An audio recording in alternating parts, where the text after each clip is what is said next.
Welcome to Compassion Speaks. I'm Stephanie Player, the Executive Director of the S.A.F.E House.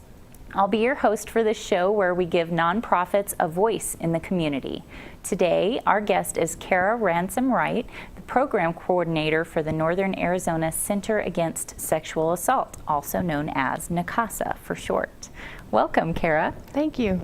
So can you tell us a little bit about NACASA and what it is that you guys do?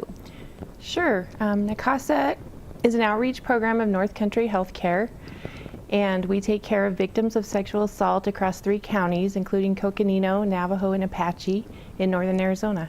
Wonderful. And that is something that in the last few years has expanded out to Navajo and Apache counties, which... That's correct, yes. By virtue of a couple of grants we were able to receive back in 2009, we were able to expand from Coconino and pick up Navajo and Apache counties as well. Awesome, and it's such a much needed resource for our community.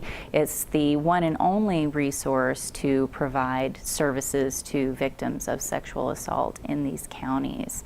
Can you tell me a little bit more about what specific services someone can expect to receive through this program? Yes, NACASA is the immediate medical forensic response to rape victims. So we have a team of specially trained nurses that go through extensive and specialized training to care for these specific types of victims.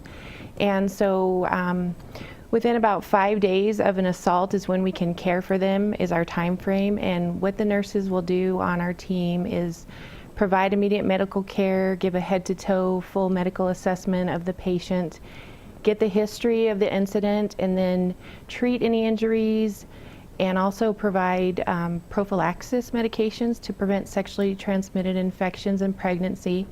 And also they will collect evidence to be turned over to the crime lab in the case of the case goes forward. Okay.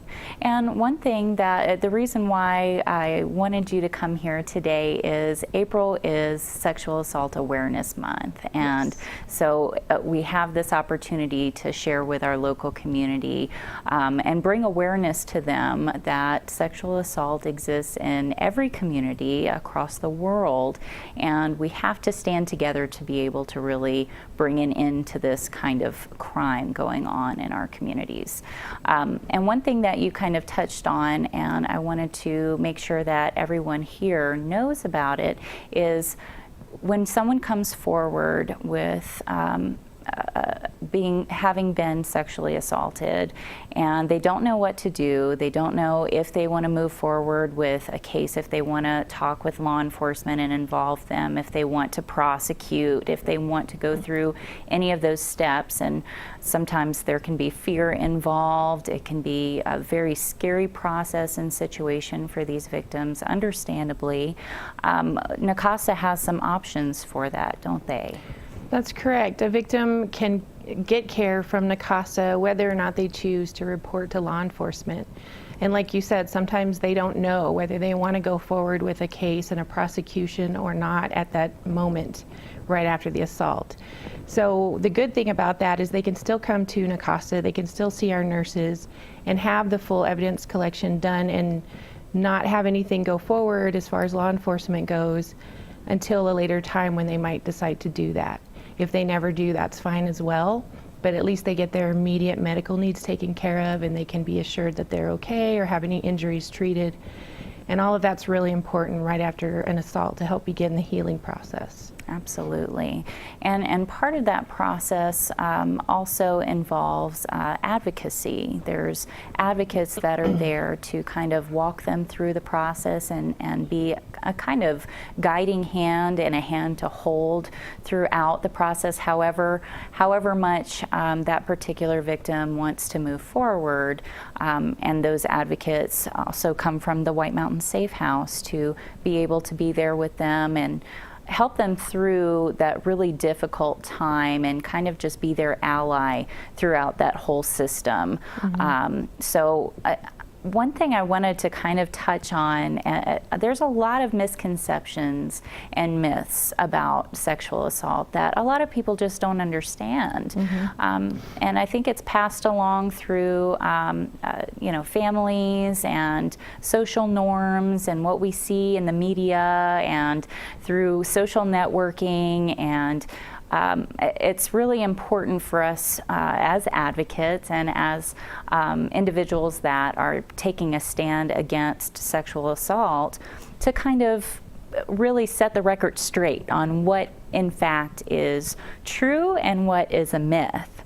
So I have a list of some of the common myths here, and the first one is most rapists are strangers. Is that a myth? That is a myth. In fact, most rapists actually know their victims. Acquaintance rape is far more common than the stranger jumping out of the bushes to attack somebody.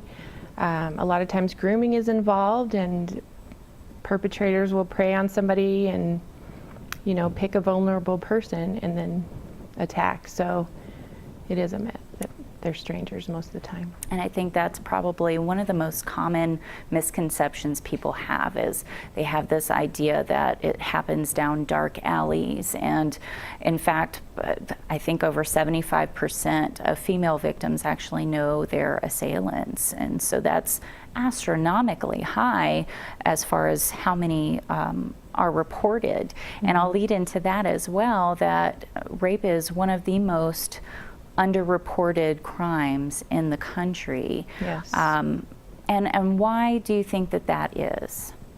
I think there's a multitude of reasons for that. The biggest probably being the victim's fear of not being believed when they tell their story. There's also a lot of emotions that go with right after an attack, shame and guilt and just fear to go to law enforcement. Perhaps, the previous impressions or interactions with law enforcement haven't always been favorable, so someone might hesitate as a victim to go there to report this crime. It's just a hard thing to talk about in general in our society, and that's a barrier to reporting. Right. Well, and another myth that I'm going to kind of toss at you is if victims don't aggressively fight back, then technically they weren't raped. Is that a myth or a truth? That is a myth. A lot of times victims that fight back can sustain more injury. People are very resourceful, and they usually know innately how to keep themselves the safest that they possibly can, and sometimes that is to not fight back. A common reaction is to kind of take oneself out of the body during a traumatic experience like that. So it doesn't mean that the crime didn't occur, it just means the person is using their best survival mechanisms they have available to them. Right, it's a way of coping through Right. that trauma. Exactly. Okay, another myth. Most often a rapist is arrested and jailed after the assault. Is that a myth or is that a truth? Unfortunately, that's a myth. Because rape is such an underreported crime, the few that do get reported, a lot of times the cases they're very complicated, they're difficult to prove, and it's just hard to get a conviction. And I would say, I don't know the exact statistic, but most rapists do not serve time for the crime. The statistics that I have are that 60% of sexual assaults are never reported, and only 40% of reported rapes are actually prosecuted. So in the end, the statistics show that 15 out of 16 rapists will actually never serve jail time. And what you mentioned is exactly right. It's a very difficult case to prove. Sometimes there's not enough evidence that can really be strong enough to push forward and have a confidence in prosecution. It can turn into the quote-unquote he said, she said type of situation. There's a lot of really unfortunate circumstances that lead to the fact that most rapists never serve any jail time. What about the myth of a woman is asking for it if she's dressed a certain way or acts a certain way? I think that's one of the biggest things that disappoints me in our society is the culture that puts the blame on a victim of a sexual crime, a sexual assault, male or female. I think we need a total overhaul of how we think about sexual assault in general. And the responsibility should be on perpetrators to not commit the crime, not on any behavior on the part of the victim, because no one deserves to be raped, and consent should be active and fully engaged by both parties to have sex, and if that's not present, then it is sexual assault. I totally agree. And one thing that you touched on too, and I'll go into that myth, the myth that men cannot be raped. Is that a myth or is that a truth? Men can be raped. We see in our program, NACASA sees male victims as well as female. It's not as common, but it does happen. Absolutely. All right, so what can we, I'm sure we probably have some members of the community that are watching and saying, well, what can I do to help? How can I better my community and maintain public safety as a whole and help to teach important principles to people within my family and within my group of friends. And I think that's one of the biggest steps, is to talk with everybody in your life about it. Let's bring it out, let's talk about it, let's express that this is unacceptable. Let's teach our children this way, teach our children what consent is, what consent actually looks like and sounds like, so that way when they start to develop relationships as teenagers and adolescents and adults, they have a solid, healthy framework of what it looks like to be in a consensual relationship. Is there anything you want to add to that? I just agree with you that education, in the young kids in schools and by families is really important. Having an open conversation, making the subject less taboo so that it can be talked about and openly discussed. The importance of consent. I think we need to focus heavily on teaching our young boys as well as our young girls how to avoid sexual assault, how to avoid perpetrating sexual assault, as much as we focus on teaching young girls how not to be victims. So there needs to be a balance in the education. We really do a lot of outreach and community awareness events during the month of April and throughout the year, but especially focusing in April for Awareness Month to try to get that message out and reach a broader audience. And I think the more that it's talked about, the more acceptance it'll gain to be able to discuss the subject and, have safe places where kids can ask questions, or adults, and then put those resources out there. Just make sure, like shows like this that make the community aware of what's available for victims is a great thing. Right. Well, thank you so much for joining us today. Absolutely. This has been wonderful to involve the community in our conversation, and we'll have your information for everyone to view and contact and look into if they need to find out more information. So great. Thanks for having me. Stay tuned, and we will be right back with our next guest.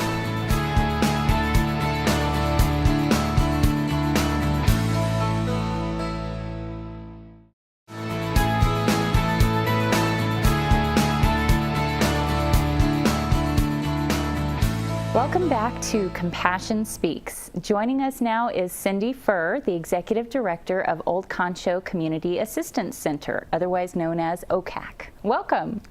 Well, thank you for having me. Thank you so much for coming.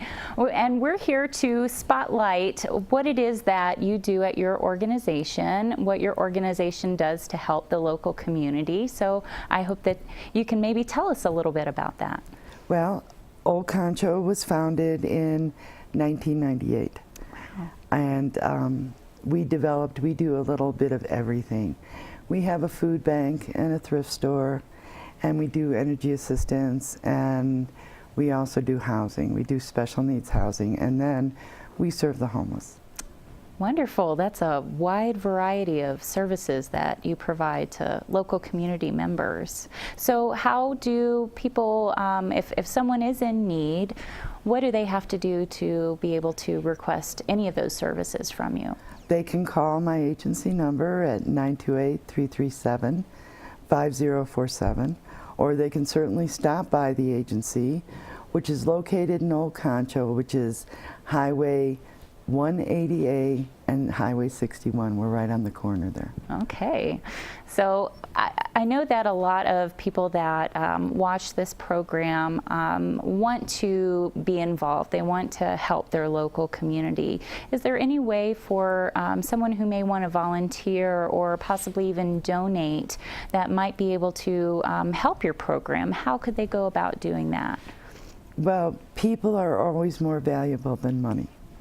All right, but I won't say no to money. If a person wants to volunteer with us, because of the variety of programs that we operate, it really depends on what the volunteer wants to do. If they want to help distribute food, then that's certainly doable.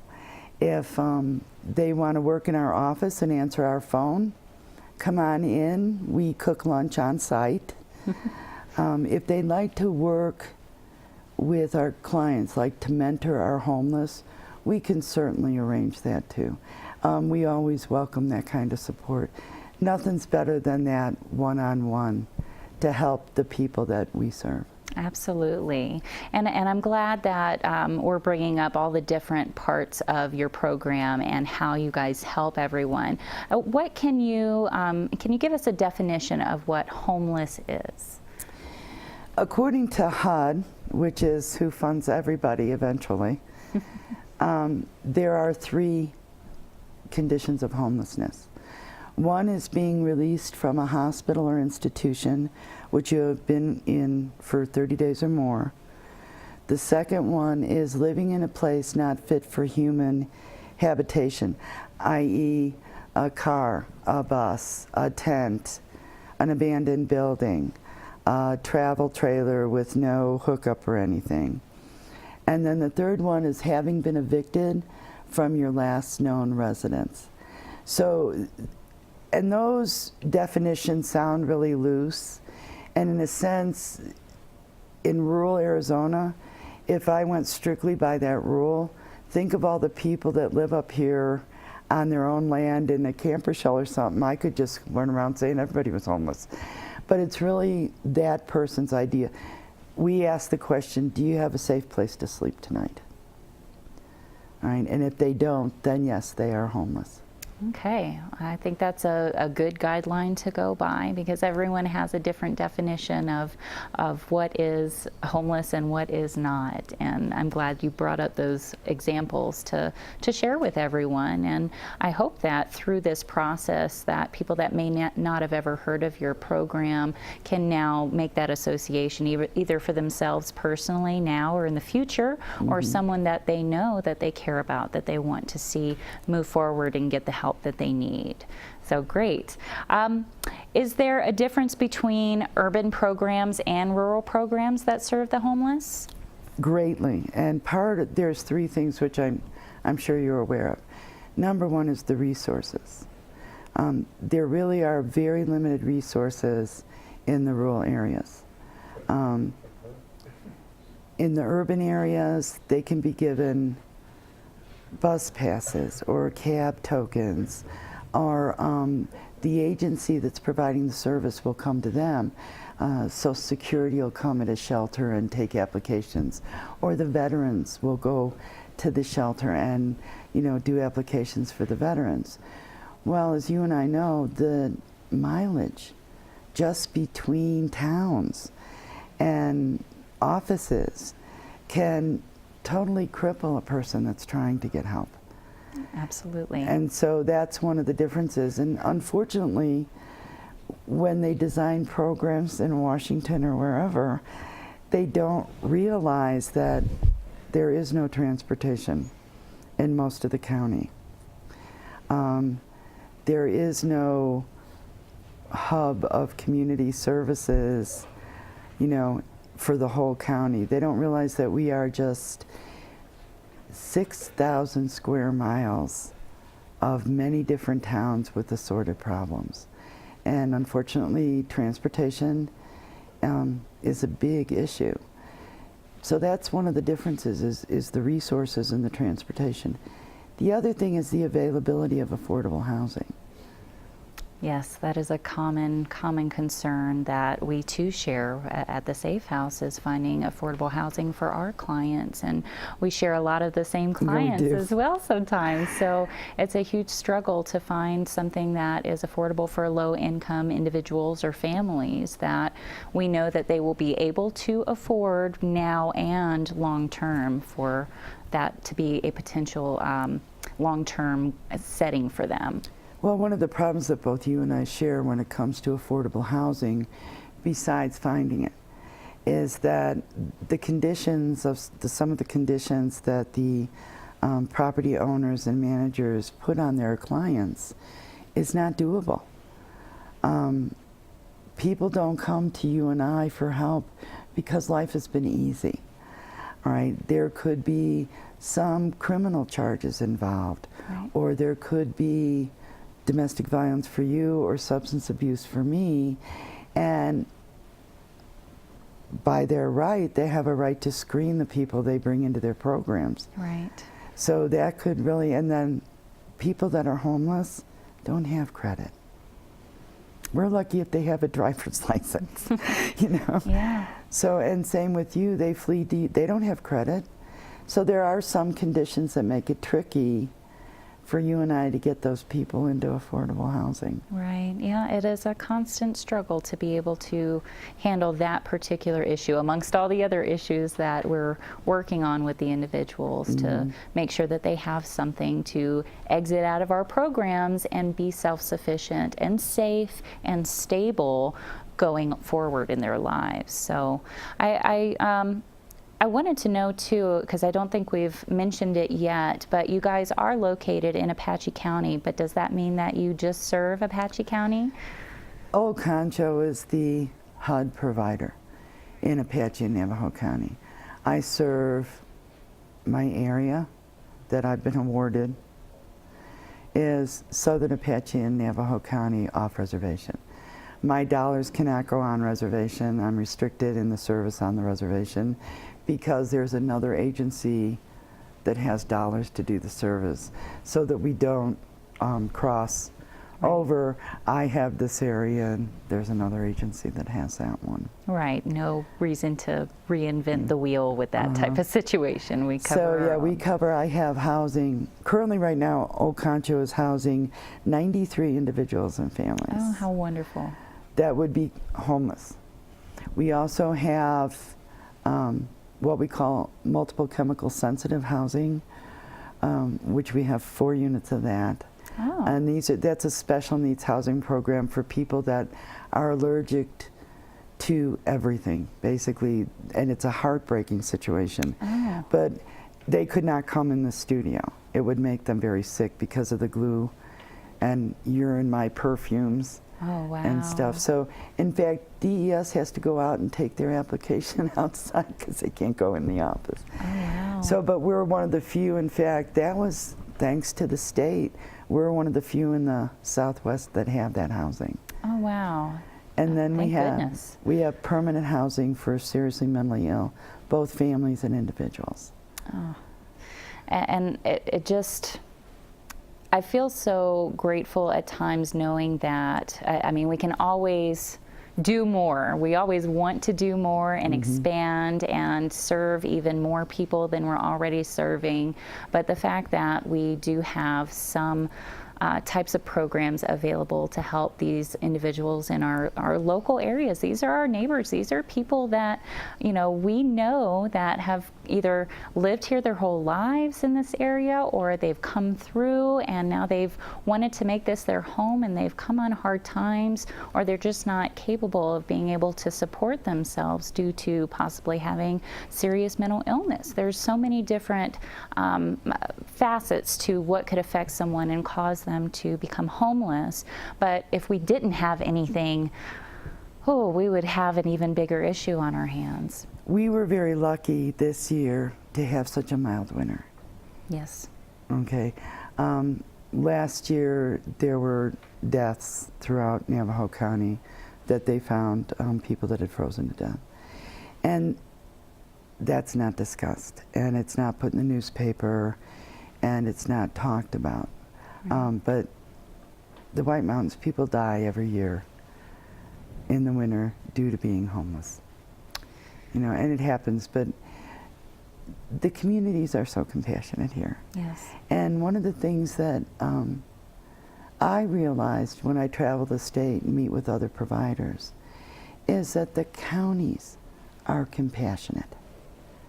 They don't sit around and pass laws to punish people that live in poverty or are in crisis. You know, other counties in the state have passed nuisance laws where it's illegal to be homeless, like it was a choice. Right. And these two, Apache and Navajo County, are both very compassionate, very tolerant, and very understanding. I've had the dispatchers call me, as I'm sure you have, to see if I had, do you have a bed, an emergency bed? You know, because we have an emergency situation. And we try to facilitate it whenever we can. It's just wonderful that we have the type of community that we do live in, and that the need is always still there. Like I said, we never are at a point where we're like, okay, we're good. We've served everybody we need to, and we don't need any more resources. There's always that need, but we are, I think, at a higher advantage compared to other counties and other communities where there really isn't that level of support and compassion from the different entities involved to make us successful in our missions and what it is we've set out to do. Cindy, thank you so much for joining us today. It's been a pleasure having you come and talk about Old Concho, and I hope that we've connected some individuals that may need to use your services in the future, so that way they can get in touch with the right person and right group and get the help that they need. Thank you. Thanks for having me. And thank you for watching today. Be sure to join us next time to hear Compassion Speak.